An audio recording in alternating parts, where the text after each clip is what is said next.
Ya, Baik, alhamdulillah. Ustaz, sementara ini kita dengar juga ada beberapa polemik tentang ke masjid, berjamaah di Ya. rumah. Apa tuh, Ustaz? Jadi kita diposisikan pada kalimat meninggalkan masjid. Kalimat meninggalkan masjid itu yang melukai hati kita. Padahal sebenarnya kita sedang berpindah dari satu sunnah ke sunnah yang lain. Jangan dikatakan, kenapa kita meninggalkan masjid? Bukan begitu. Kita sedang pindah dari sunnah ketika aman dengan sunnah Rasulullah ketika sedang dalam masa wabah. Dalam masa aman, sunnahnya adalah memakmurkan masjid. Dalam masa kondisi sekarang, sunnahnya adalah kita lebih memilih keselamatan. Maka yang kita lakukan sekarang ini juga adalah sunnah. Kata Nabi SAW, firra minal majzum, firaraka minal asad. Larilah engkau dari orang yang terkena penyakit menular, seperti engkau lari dari singa. Jadi hari ini kita sedang melarikan diri dari orang yang terkontaminasi penyakit, seperti larinya dari singa. Ini juga sunnah. Jadi kalimat ini besar pengaruhnya, Kiai Haji Abdullah Gimnastiar. Jadi pemilihan kata itu, saya lebih memilih menggunakan bahasa daerah. Di Riau mungkin lebih familiar tuna di rumah. Tuna di rumah, stay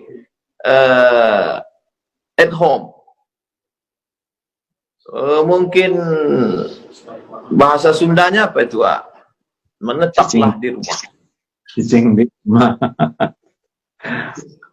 Nah, jadi Cicing. Ini jawaban yang indah ya. Kita bergerak dari satu sunnah ke sunnah lain.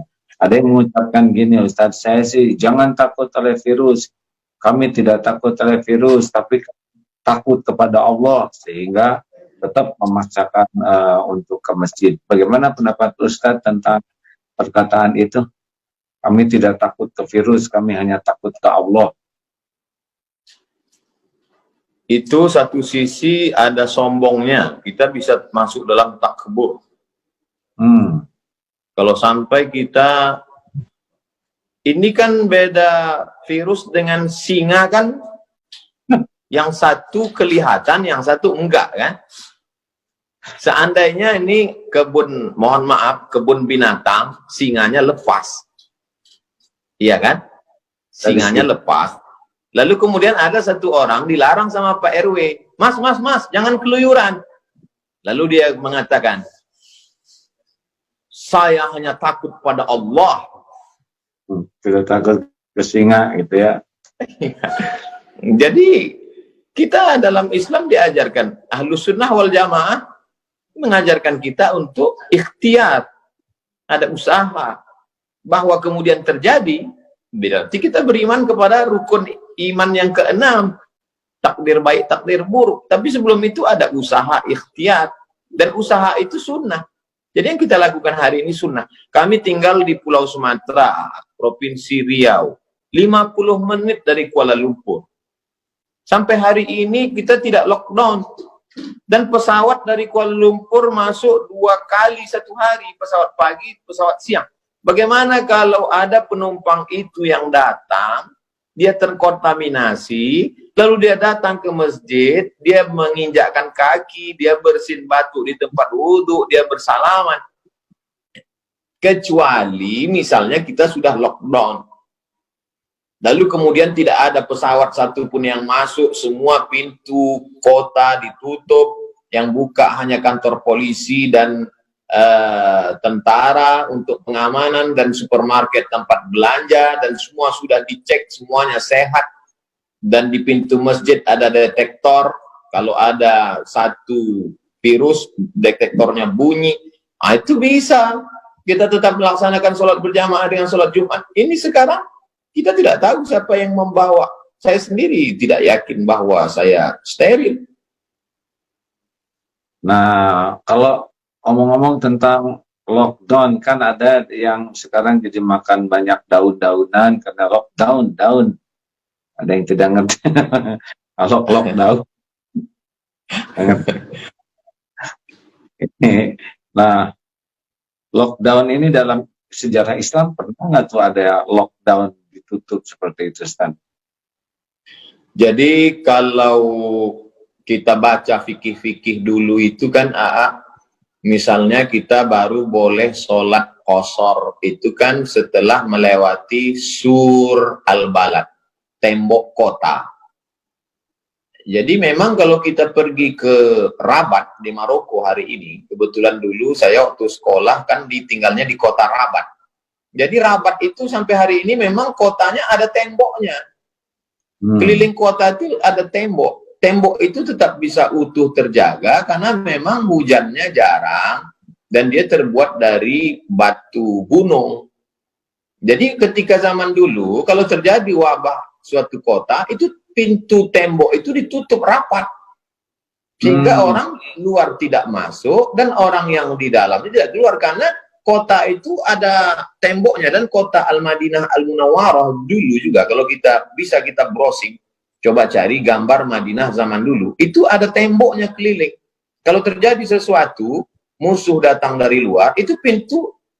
Makanya ada riwayat tentang Umar bin Khattab menerima kunci dari Bethlehem dari Palestina yang kuncinya dipegang oleh pendeta Nasrani. Artinya kota itu ada temboknya, ada pintunya, ada kuncinya. Jadi ketika lockdown, ya tinggal tutup pintu aja. Kalau sulit menggambarkannya, tonton film Troy.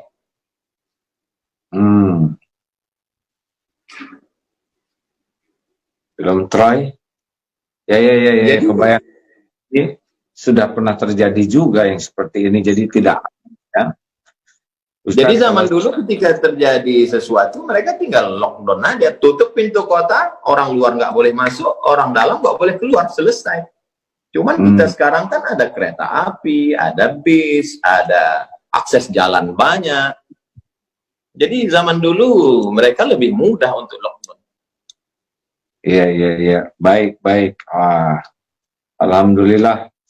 Selanjutnya nih pertanyaan, enak paling enak bagiannya satu sama ya. Saya waktu di Batam, Ustadz habis-habisan nanya saya nggak bisa berkelit. Sekarang Ustadz harus jawab ya, janji. Terima kasih.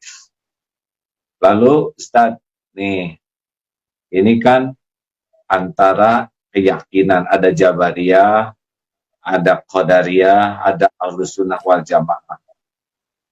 Sekarang ini bisa kelihatan nggak yang berpaham Jabariyah atau mereka semau-maunya saja pindah-pindah keyakinan ini? Yang selama ini mengaku Ahlus Sunnah, mulutnya berkata Ahlus Sunnah, justru sekarang bisa kelihatan dia Jabariyah. Artinya tidak ada, ya udah terserah aja lah, mau mati matilah. Kalau Ahlus Sunnah tidak begitu. Ahlus Sunnah Allah kasih kita ikhtiar, Allah kasih kita al-kasbu, ada usaha. Kalau Qadariyah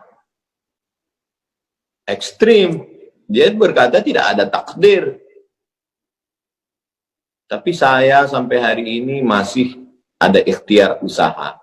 Andai terjadi juga, disitulah kita baru bisa berkata, dari mulut kita berkata qadarullah, ini sudah takdir Allah SWT.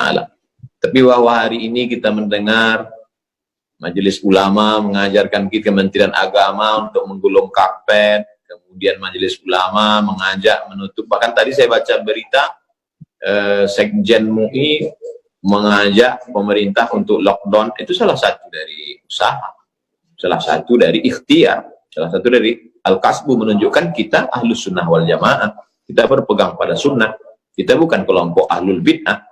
Ahlul Bid'ah waktu itu kan Jabariyah, Murji'ah, Qadariyah, Syiah, Mu'tazilah, keluar dari Ahlus Sunnah. Kita berpegang kepada sunnah Rasulullah SAW.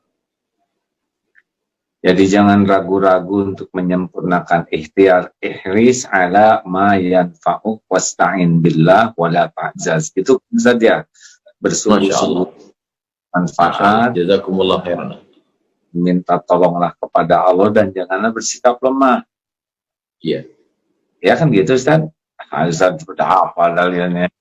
Baik, nah sekarang Ustaz kan situasi semakin berat begini nih.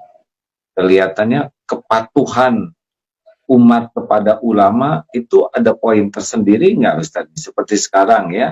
Sebetulnya kan bagi yang sudah daerah merah begini, kalau tidak ke masjid sebetulnya tidak rugi sama sekali, niat sudah dapat pahala. Biasa ke masjid kita akan tidak ke masjid karena uzur juga dapat pahala. Kemudian kita menjauh dari kemudaratan dapat pahala. Tidak mencelakakan orang lain dapat pahala. Patuh kepada ulama juga pahala. Jadi sebetulnya luar biasa dalam keadaan begini kalau kita betul-betul pakai hati dan kejernihan berpikir. Gimana menurut Ustaz bahwa ya kita ke majelis ulama tuh ada poin khusus tidak tuh? Kita beragama ini bukan ikut perasaan, tapi berdasarkan ilmu. Makanya la ilaha illallah di awal ayatnya fa'lam. Fa'lam. Itu kasihan. Fa'lam berilmulah. Ada ilmunya. Fa'lam annahu la ilaha illallah. Berilmu tentang la ilaha illallah. Makanya tadi saya tunjukkan kitab 50 sifat. Jadi Imam Al-Qusairi melarang orang uzlah kalau tidak punya dua ilmu.